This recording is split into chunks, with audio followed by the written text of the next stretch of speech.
Talk to Beatrice from Lakewood, California, listening on KKLA. Beatrice, how are you? Oh, hi. How are you? Great. What's going on in your personal life today? Well, it's just a first-time caller. I listen to you guys at work all the time, so I thank you so much for all you do for everybody. Thank you. Yes, actually, I was just talking to the lady, and I was saying that I was involved with my ex-husband for the last 22 years off and on. We got divorced about 7 years ago, but I'm so codependent. I have codependency issues with this man, and it's so hard to let him go, even though he was abusive mentally, verbally abused, and it doesn't seem to me that I can move forward with my life. Mm-hmm. I'm like stuck there. I can't move forward. I have two beautiful sons. One, his name is Joseph, and the other one, David. And two grandkids, 1-year-old baby boy, Okay. Beautiful. Well, Anyhow, you invested a lot of life into this man and created a family with him. yeah, and it's like he has moved on, and I feel so...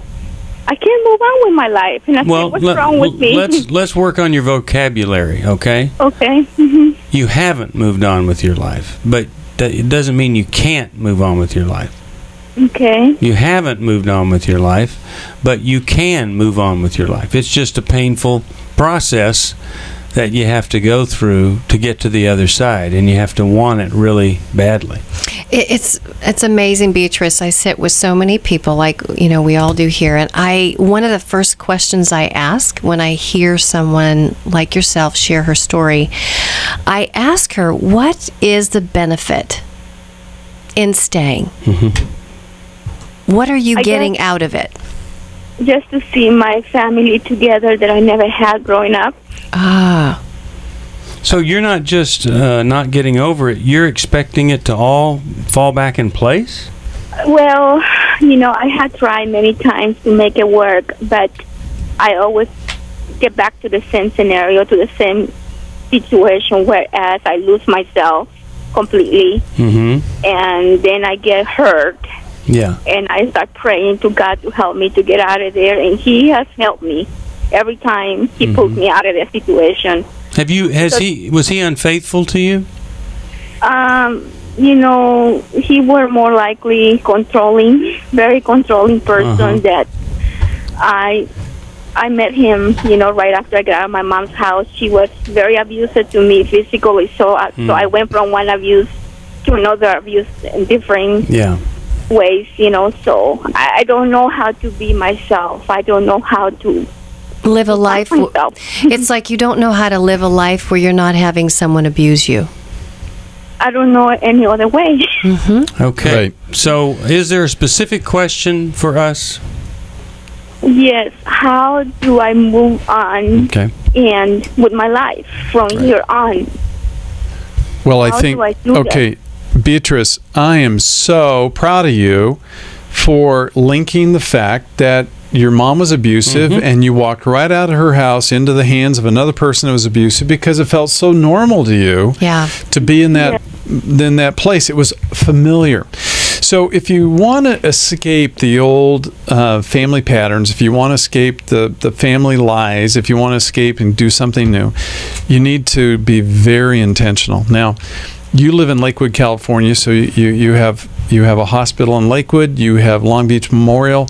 Around these big hospitals, you have classes that are being offered by nurses, by social workers, and abuse recovery. And I would get into a codependency group as quickly as you can.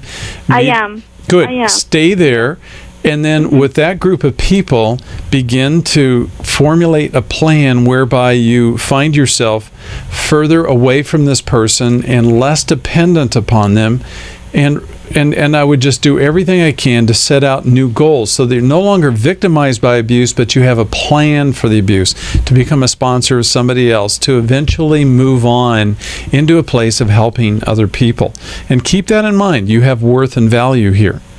You're not. Thank you. Yeah.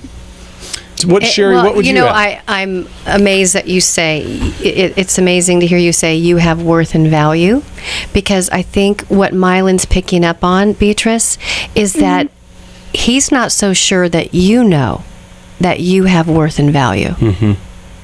I don't think so. I really don't think so. I'm very self-critical of myself. I don't think I don't like myself, and I'm working on all those issues, and because I want to be there for my grandkids and my I get it. Sometimes what happens when Mylan was talking about you making the connection, when we have trauma that happens early on, sometimes what happens is we wire in these negative beliefs about ourselves. They sound something like this: I am worthless, or I don't deserve good things.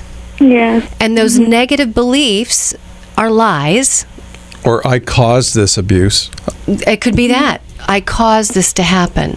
Yes. And so what happens is we start living by them, because we not only have this belief that we felt at a heart level, but now we start living that belief.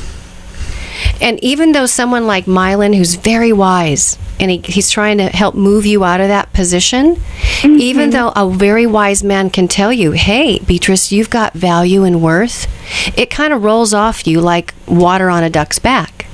Right. You're having a hard time absorbing it, right? Yes, I'm a very negative person, and I can see that now that I'm growing up, But it's just that I think I want to be happy. I don't want to be a codependent person and have to live somebody else's life. I want to be able to move forward. And I'm praying to God that He will help me. Well, He will help you, but Sherry and Steve and I are saying you have to do more than just try to recover. You have to be proactive. You have to turn your life into a ministry to other people. And when you're able to do that, then you're being proactive, not reactive to this abuse. And so part of, as I was saying, you become somebody else's sponsor. You pray for other people. You encourage other people. You actually take steps, Sherry, Steve, wouldn't you say? Yeah. To do more than this, finding a new purpose for your life. Yeah. And we have to start change our stinking thinking. Really, instead of me believing the lie, which is I am worthless or I don't deserve good things, we have to start looking at the truth. Jesus said the truth's going to set you free. The truth is that I am worth something. I have a value, and I do deserve good things. Okay, so she made came to some conclusions about herself that she's living by. But I think it all started with a vow that she made to herself when she was abused by her mother.